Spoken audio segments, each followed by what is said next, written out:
Good morning, students. Welcome back to biology class, chapter 11, Biotechnology, Principles and Process, part 3. Today's class, we will discuss about the process of recombinant DNA technology. What is recombinant DNA technology? Recombinant DNA technology is a technique used in genetic engineering that involves the identification, isolation, and insertion of gene of interest into a vector such as a plasmid or bacteriophage to form a recombinant DNA molecule and production of large quantities of that gene fragment or product encoded by that gene. Recombinant DNA technology involves 6 steps. Okay, we'll see that what are the 6 steps. First one, isolation of the genetic material, that is a DNA. Second point, cutting of DNA at specific locations. Third point, amplification of gene of interest using polymerase chain reaction. Fourth point, insertion of recombinant DNA into host cell. Fifth point, obtaining the foreign gene product. Sixth point, downstream processing. Let us discuss each of these steps in some details. First point, isolation of the genetic material. Nucleic acids are the genetic material almost all the organisms. That is the DNA. In majority of the organisms, DNA or the deoxyribonucleic acid is the genetic material.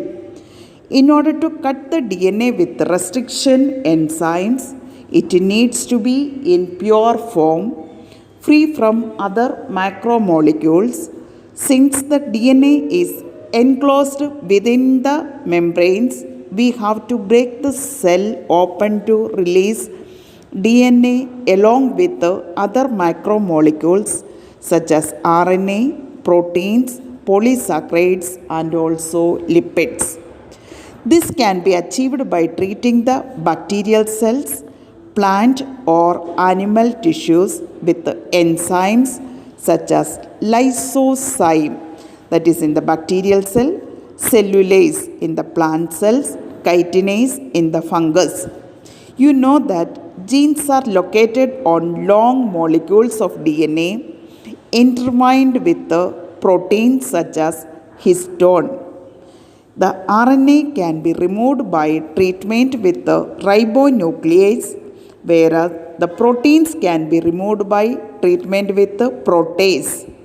Other molecules can be removed by appropriate treatments, and purified DNA ultimately precipitates out after the addition of chilled ethanol. This can be seen as collection of fine threads in the suspension. Now we'll discuss the second point, cutting of DNA at specific locations.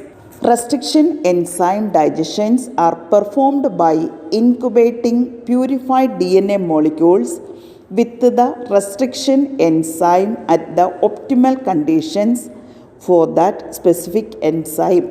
Agarose gel electrophoresis is employed to check the progression of a restriction enzyme digestion. DNA is a negatively charged molecule, hence it moves towards the positive electrode, that is the anode. The process is repeated with the vector DNA also. The joining of DNA involves several processes. After having cut the source DNA as well as the vector DNA with a specific restriction enzyme, the cutout gene of interest from the source DNA and the cut vector with the space are mixed and ligase is added. This results in the preparation of recombinant DNA. DNA fragments are separated according to their size through sieving effect of agarose gel, that is a polymer from the seaweeds, Smaller size fragment move far. The process is repeated with the vector DNA also. After cutting the source DNA, the cutout gene of interest from source DNA and cut vector are mixed and ligase is added. Ligase is the joining enzyme. It creates a recombinant DNA. Now we will discuss the third point, amplification of gene of interest using PCR. PCR stands for polymerase chain reaction. It is in this reaction, multiple copies of the gene of interest, that is the DNA, is synthesized in vitro using two sets of primers and the enzyme DNA polymerase. Primers are small, chemically synthesized oligonucleotides that are complementary to the regions of DNA. Now we'll discuss about what are the steps involved in the polymerase chain reaction for the amplification. The first process, that is the denaturation. There are three steps are involved. That is the denaturation, second annealing, third point extension. The first point, it is the denaturation. It is the heating of target DNA, that is the gene of interest, at high temperature 94 degrees centigrade to separate the strands. Each strands act as template for DNA synthesis. Second point, annealing. It is the joining of the two primers at 52 degrees centigrade at the 3' end of the DNA template. Now the third point, that is the extension. It is the addition of nucleotides to the primer using a thermostable DNA polymerase called Taq polymerase. It is isolated from a bacterium, Thermus aquaticus. It remains active in high temperature during the denaturation of double-stranded DNA. Through continuous replication, the DNA segment is amplified up to 1 billion copies. The amplified fragment can be used to ligate with a vector for the further cloning. Next, the fourth point, insertion of recombinant DNA into the host cell. There are several methods of introducing the ligated DNA into recipient cells. Recipient cells are, after making them competent to receive, take up DNA present in its surrounding. So, if a recombinant DNA bearing gene for interest to an antibiotic, that is called the ampicillin, is transferred into Escherichia coli cells, the host cells become transformed into ampicillin, that is the resistant cells. If we spread the transformed cells on agar plates containing ampicillin, only transformants will grow. Untransformed recipient cells will die.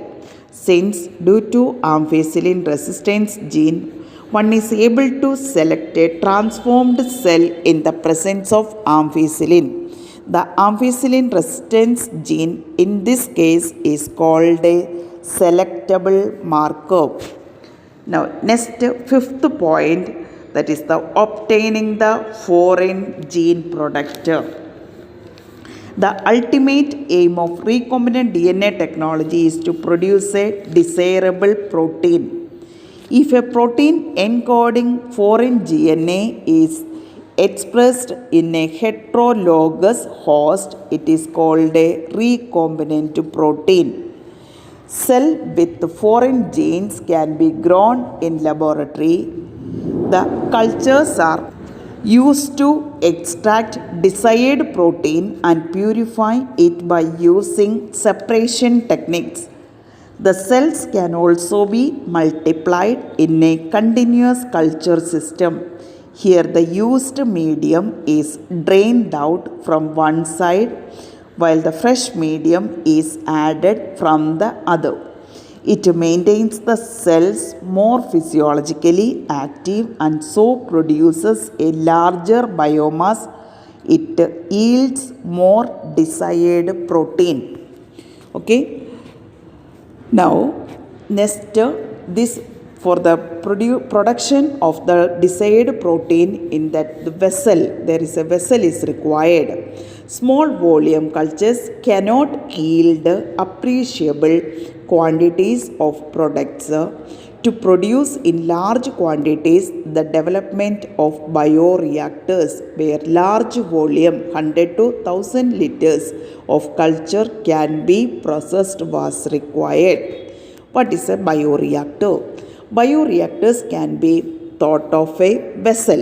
It is a vessel in which raw materials are biologically converted into specific products, individual enzymes, etc., using microbial, plant, animal, or human cells.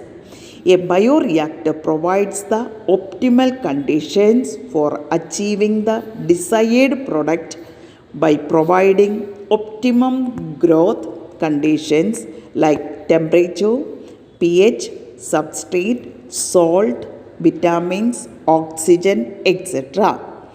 There are two types of bioreactors are present commonly, that is called the stirring type and also spared stirred tank bioreactor. A stirred tank reactor is usually cylindrical or with a curved base to facilitate the mixing of the reactor contents. The stirred facilitates even mixing and oxygen availability throughout the bioreactor. Air can be bubbled through the reactor. Okay, then we'll discuss what are the parts of a bioreactor. Bioreactor has an agitator system, an oxygen delivery system, and a foam control system, temperature control system, pH control system, and sampling pods so that the small volumes of the culture can be withdrawn periodically. The last point in the recombinant DNA technology, that is the downstream processing. After completion of the biosynthetic stage, after completion of the desired protein in the bioreactors, the product has to be subjected through a series of processes before it is ready for marketing as a finished product. The process include separation and purification, which are collectively referred to as downstream processing. The product has to be formulated with suitable preservatives. Such a formulation has to undergo thorough clinical trials as in the case of drugs. Strict quality control testing for each product is also required. The downstream processing and quality control testing vary from product to product. Thank you.